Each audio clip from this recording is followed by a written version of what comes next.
আজি আমাৰ এইখন সংবাদমেল আয়োজন কৰাৰ মূল উদ্দেশ্যটো হ'ল যে যোৱা 7 তাৰিখে পকৰা গ্ৰামৰ চিটিলাত নয়াচৰা গাঁৱৰ ভূমি কেন্দ্ৰিক যি এটা সংঘাত হৈ গ'ল, এই সন্দৰ্ভত আমাৰ স্থিতি আমি স্পষ্ট কৰিব বিচাৰিছো আৰু আমাৰ কেইটামান দাবী আমি চৰকাৰৰ আগত ৰাখিব বিচাৰিছো। প্ৰথম কথা হৈছে চাপতগ্ৰাম নিবাসী অমৃত ঘোষ নামৰ ব্যক্তিজনে নিজৰ ম্যাদী পট্টা মাটি চিটলা নিবাসী মকবুল হুছেইনৰ ওচৰত পাৰ বিঘা 3,10,000 টকাকৈ বন্দোবস্ত কৰি পেলাই মুঠ 7 বিঘা মাটি বিক্ৰী কৰিছে। আৰু এই মাটি কিনা বেচা হোৱাৰ পিছত এজ পাৰ অফিচিয়েল চিষ্টেম সিহঁতৰ এগ্ৰিমেণ্ট হোৱাৰ পিছত পাৰ্মিশ্যনৰ কাৰণে BTCলৈ আবেদন কৰিছে। তাতে ৰহস্যজনকভাৱে এই ঘোষ পৰিয়ালৰ বা বংশৰ কোনো ধৰণৰ ব্যক্তিৰ কোনো ধৰণৰ অভিযোগ দিয়া নাই, কিন্তু তাতে BTCৰ কাৰ্যবাহী সদস্য তথা এইখন সমষ্টিৰ স্থানীয় MCLA অৰূপ কুমাৰ দে ডাঙৰীয়াই ৰহস্যজনকভাৱে এইখন ভূমি অনৈতিকভাৱে সাংগবাংগ লৈ পেলাই প্ৰৱেশ কৰি এই ভূমিখন দখল কৰাৰ অপচেষ্টা কৰিছিল। আমি অপচেষ্টা কৰা বুলি আমি ক'ব বিচাৰিছো। আৰু এখেতে নিজৰ সাংগবাংগ লৈ স্পট লৈ পেলাই গৈ তাৰে মানুহখিনিক যি ভয় ভাবুকি দেখাই পেলাই মাটিখিনি ঘূৰাই লোৱাৰ কাৰণে যি ভাবুকি দি আছিল তাৰে প্ৰতিবাদ কৰিবলৈ যায় তাতে এটা দুৰ্ভাগ্যজনক মাৰপিটৰ ঘটনা হৈ গ'ল। এই ঘটনাক আমি নিন্দা কৰিছো আৰু লগতে আজি আমি ক'ব বিচাৰিছো যে BTCৰ কাৰ্যবাহী সদস্য অৰূপ কুমাৰ দে ডাঙৰীয়া এইখন অবৈধভাৱে তাতে এইখন বিবাদ থকা ভূমিত নগৈ পেলাই এখেতে ডিপাৰ্টমেণ্টক অভিযোগ কৰিব পাৰিলেহেঁতেন, চাৰ্কেল অফিচত অভিযোগ কৰিব পাৰিলেহেঁতেন কিবা যদি অবজেকশ্যন আছে। সেয়া নকৰি নিজে বাহুবলৰ দেখুৱাই পেলাই এইখন ভূমি অবৈধভাৱে দখল কৰিব যোৱাৰ কাৰণে এইখন গণ্ডগোলৰ সৃষ্টি হৈছে, মাৰপিটৰ ঘটনা হৈছে। গতিকে ইয়াৰ পিছত বিভিন্ন ক্ৰিয়া প্ৰতিক্ৰিয়া অব্যাহত আছে। তাৰে মাজতে আমি দেখিছো যে অৰূপ কুমাৰ দে ডাঙৰীয়াই সংবাদ মাধ্যমৰ জৰিয়তে এই ঘটনাটো কেন্দ্ৰ কৰি পেলাই BTCত থকা মুছলমান তথা অসমৰ মুছলমানসকলক উদ্দেশ্য কৰি আজি ধৰ্মীয় আবেগ অনুভূতিত আঘাত সানি পেলাই যেনেকুৱা ধৰণৰ বক্তব্য এখেতসকলে সামাজিক মাধ্যমৰ জৰিয়তে দি আছে, সংবাদ মেলৰ জৰিয়তে দি আছে।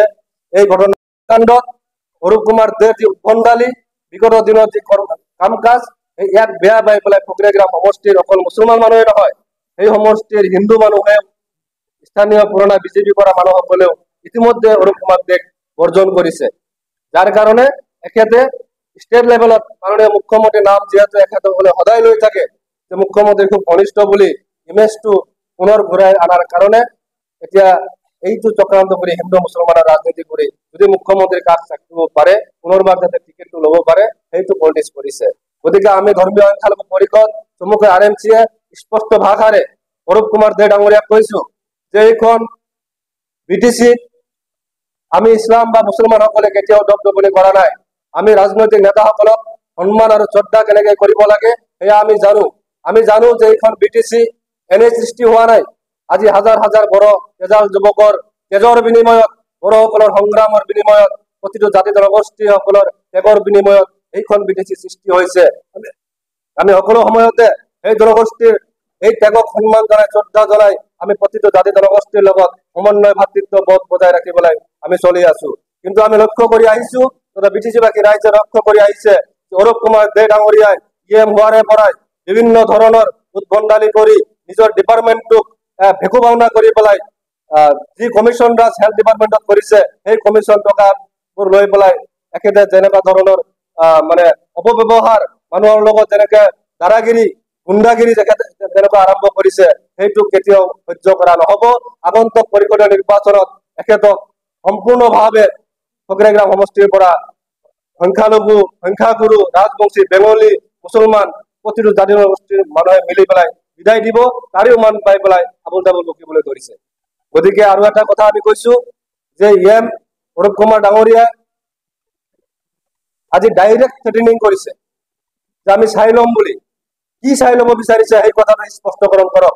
আমি ইতিমধ্যে সিদ্ধান্ত লৈছো যে আমি বিভিন্ন থানায় অৰূপ কুমাৰ দেৰ বিৰুদ্ধে আমি গোচৰ তৰিম আৰু মাননীয় ডিজিপি মহোদয়ক আমি অভিযোগ কৰিম যে এখেতে উচতনিমূলক বক্তব্যৰে ইয়াতে বিটিচি অঞ্চলত মুখ্যমন্ত্ৰী ডাঙৰীয়া আৰু প্ৰমোদ বড়ো ডাঙৰীয়াৰ নেতৃত্বত যি শান্তি আহিছে সেই শান্তিটো পুনৰ অশান্তি কৰাৰ কাৰণে সাম্প্ৰদায়িক সংঘৰ্ষ লগাৰ কাৰণে এইবিলাক ষ্টেটমেণ্ট দি আছে। গতিকে অতি সোনকালে এখেতৰ যি কাৰ্যবাহী সদস্য পদ আছে সেই সদস্য পদটো কৰ্তন কৰিব লাগে।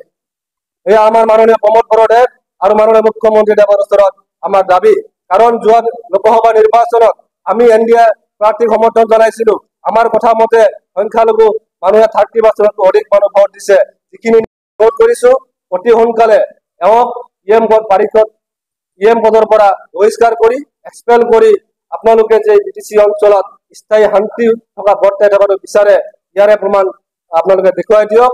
আৰু অসম আৰক্ষীক আমি অনুৰোধ জনাইছো যে শান্তি সম্প্ৰীতি বজাই ৰখাৰ স্বাৰ্থত আগন্তুক যিহেতু ঈদ আছে, কুৰবানীৰ নামত পুনৰ এটা চক্ৰান্ত একেটা ৰচিব পাৰে। ইয়াৰ কাৰণে আৰক্ষী প্ৰশাসন সষ্টম হ'ব লাগে আৰু প্ৰয়োজন সাপেক্ষে অৰূপ কুমাৰ দে ডাঙৰীয়াক গ্ৰেপ্তাৰ কৰি হলেও বিটিচি অঞ্চলত যাতে শান্তি সম্প্ৰীতি বজাই থাকে তাৰ ব্যৱস্থা লোৱাৰ কাৰণে মাননীয় মুখ্যমন্ত্ৰী আৰু অসম বিজেপিক আমি আহ্বান জনাইছো। ধন্যবাদ। আমি ক'ব বিচাৰিছো যে এখেতে কৈছে বিভিন্ন এবিএমচিক সমালোচনা কৰিবলৈ গৈ পেলাই বিভিন্ন ছাত্ৰ সংগঠন যেনেকে এখেতসকলে সমালোচনা কৰিছে যে চুৰ মানে এখেতে কোনো ধৰণৰ পাত্তা নিদিয়ে, বুজি নাপায়। আজি অকল এবিএমচিয়ে নহয়, আমচুৱে নহয়, সকলো ছাত্ৰ সমাজক এখেতে অপমান কৰিছে। প্ৰতিটো জাতি জনগোষ্ঠীৰ ছাত্ৰ সংগঠনক অপমান অপদস্থ কৰিছে। গতিকে অৰূপ কুমাৰ দে ডাঙৰীয়া প্ৰথমতে এই ক্ষেত্ৰত ক্ষমা খুজিব লাগিব আৰু ছাত্ৰ সংগঠনসমূহক যি আৱেগক লৈ এখেতে হেতালি খেলিলে তাৰ বাবে ছাত্ৰ সংগঠনে নিশ্চয় নিজৰ নিজৰ প্ৰতিক্ৰিয়া প্ৰকাশ কৰিব। ইয়াৰ লগতে আজি মুছলমান সমাজক ইয়াতে বাংলাদেশীৰ দপদপনি নচলিব বুলি কৈ পেলাই যি ভাবুকি প্ৰদান কৰিছে, আচলতে অৰূপ কুমাৰ দে ডাঙৰীয়াই নিজৰ কমিউনিটিৰ কিমান সংখ্যক বেংগলী মানুহ ডি বৰ্ডাৰ হৈ পেলাই ডিটেনশ্যন কেম্পত আছে সেইটো এবাৰো খবৰ লোৱা নাই। বাৰিষত হৈ পেলাই এখেতৰ নিৰ্বাচনী প্ৰতিশ্ৰুতি এখেতসকলে পাহৰি গৈছে আৰু অইন জনগোষ্ঠীক বাংলাদেশী বুলি কৈ অপমান কৰিব বিচাৰিছে। গতিকে আমি এই কথাৰ তীব্ৰ প্ৰতিবাদ জনাইছো আৰু গৰিহণা দিছো। আচল মূল কথাটো হৈছে যে যি লোকসভা নিৰ্বাচন অনুষ্ঠিত হৈ গ'ল ইয়াতে এনডিএৰ প্ৰাৰ্থী তথা ইউপিপিএল দলৰ মনোনীত প্ৰাৰ্থী জয়ন্ত বসুমতাৰী ডাঙৰীয়া প্ৰায় 51,000 ভোটৰ ব্যৱধানত ইয়াৰ পৰা জয়যুক্ত হৈ গ'ল। কিন্তু বিজেপিৰ বা ইউপিপিএলৰ যিমান সংখ্যক পাৰিষদ আছে, ইএম আমচিএলসকল আছে, প্ৰতিটো সমষ্টিতেই বিজেপিৰ পাৰিষদ হলেও প্ৰায় 5,000 পৰা 7,000, 2,000, 1,000 তেনেকুৱা ধৰণৰ প্ৰতিটো সমষ্টিতে লিড লৈছে। কিন্তু ফকৰিগ্ৰাম সমষ্টিৰ এমচিএলএ তথা ইএম অৰূপ কুমাৰ দে ডাঙৰীয়া নিজৰ সমষ্টিত 7,000তকৈ অধিক ভোটৰ ব্যৱধানত তেখেতসকলে হাৰি আছে। গতিকে এনডিএৰ প্ৰাৰ্থীজনক যিমানখিনি ভোট তেখেতসকলে দিব লাগিছিল পাৰিষদ বা ইএম হিচাপে একেদৰে ফেইলাৰ হৈছে। ফেইলাৰ হৈ পেলাই আগন্তুক যি পৰিষদীয় নিৰ্বাচন আছে সেই নিৰ্বাচনৰ এখেতে হাৰিব যে তাৰে আগজাননী পাই পেলাই এখেতে এতিয়া আবুল তাবুল বকিবলৈ ধৰিছে। আজি মুছলমান সমাজক তুচ্ছ তাচ্ছিল্য কৰি এখেতসকলে ভাবিছে যে ইয়াতে হিন্দু মুছলমানৰ চেণ্টিমেণ্ট ক্ৰিয়েট কৰি পেলাই এখেতসকলে পুনৰবাৰ যাতে